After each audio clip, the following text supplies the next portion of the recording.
पण जवळ-जवळ त्यांची जी कारकीर्द होती 20-25 वर्षाची, त्याच्यामध्ये त्यांनी 300च्या वर किल्ले घेतले म्हणा किंवा डागडुजी करून घेतली.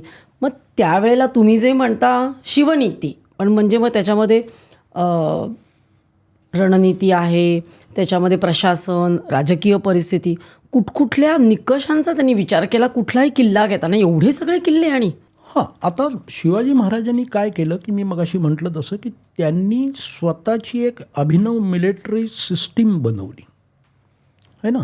आपण शिवाजी महाराज म्हटलं, की गड किल्ले एवढं आपल्याला ते समीकरण इतकं आपल्या मनात जुळलेलं आहे.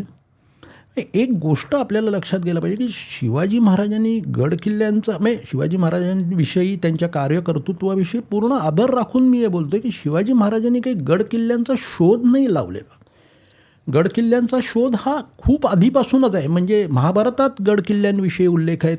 कसल्या कसल्या प्रकारचे किल्ले असायला पाहिजेत, कुठल्या कुठल्या किल्ल्यांमध्ये कुठला गिरिदुर्ग, वनदुर्ग, जलदुर्ग ह्या सगळ्या प्रकारचे किल्ले मनुस्मृतीमध्ये आहेत, शुक्रनीतीमध्ये आहेत, महाभारतात ह्याचे उल्लेख आहेत.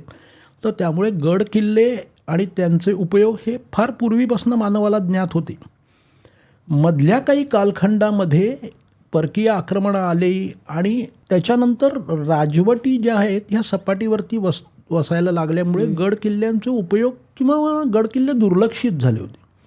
आता शिवाजी महाराजांनी हे चटकन ओळखलं की आपल्याला आपल्याकडल्या मर्यादित संसाधनांच्या निशी या सामर्थ्यवान शत्रूंशी झुंजायचं आहे. म्हणून त्यांनी किल्ल्यांचा उपयोग सुरू केला आणि मग त्यांनी किल्ल्यांची डागडुजी केली. आता त्याच्यामध्ये सुद्धा आपण सरसकट सगळे किल्ले एकाच माळेनी मोजतो, पण महाराजांच्या दृष्टीने त्या किल्ल्यांचे वेगवेगळे प्रकार असणार आहेत. म्हणजे काही किल्ले हे त्यांनी मिलिटरी कॅम्प्स किंवा मिलिटरी आपलं आत्ता जसे कॅम्प असतात, मिलिटरीचे तळ असतात, संरक्षण म्हणून त्यांनी ते वापरलेले आहेत. काही खजिना ठेवायला आणि ह्या दृष्टीने वासोट्याचा किल्ला वगैरे म्हणा तुम्ही, किंवा लोहगड म्हणा, सुरतेवरून लुटून आलेली संपत्ती लोहगडावरती ठेवली होती त्यांनी.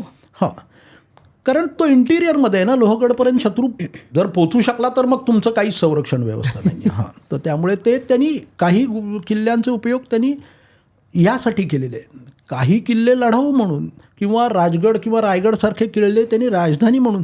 तर शिवाजी महाराजांचं वैशिष्ट्य मला सगळ्यात मोठं जे वाटतं गड किल्ल्यांच्या संदर्भात, की स्वराज्याची प्रतिज्ञा घेतली जी काय आपण असेल ती 15व्या वर्षी म्हणतो, आणि मुरुंबदेवाचा डोंगर घेऊन, किती हा माणसाची व्हिजन मोठी आहे आणि किती मोठा दूरदृष्टीचा आहे हा माणूस, की त्यांनी लगेच तो मुरुंबदेवाचा डोंगर घेऊन तो वसवायला घेतला. म्हणजे त्यांनी पहिला विचार, अजून स्वराज्य निर्मिती व्हायची पहिला विचार त्यांनी राजधानीचा केला आहे. राज्य निर्माण झाल्यानंतर राजधानी येते ना क्रमाने इतरांच्या बाबतीत. शिवाजी महाराजांच्या बाबतीत ते आधी येतं.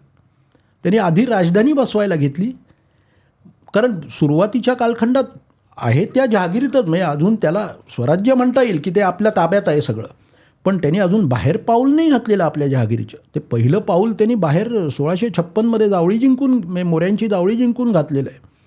पण तोपर्यंत आपल्याच जहागिरीमध्ये सगळं त्यांचं जे काही हालचाली चालू आहेत. पण राजा डे 1पासनं ते स्वतःला राजा म्हणूनच प्रोजेक्ट करतात, आणि म्हणून पहिला विचार हा राजधानीचा पाहिजे.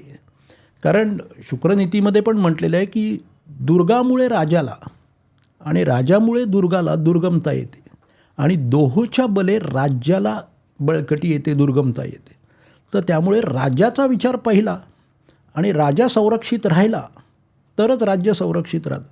त्यामुळे त्यांनी राज्य निर्मितीच्या प्रक्रियेबरोबरच राजधानीची उभारणी राजगडासारखी करून घेतलेली आहे किंवा केलेली आहे. हा त्यांचा विजनचा एक मोठेपणाचा भाग आहे.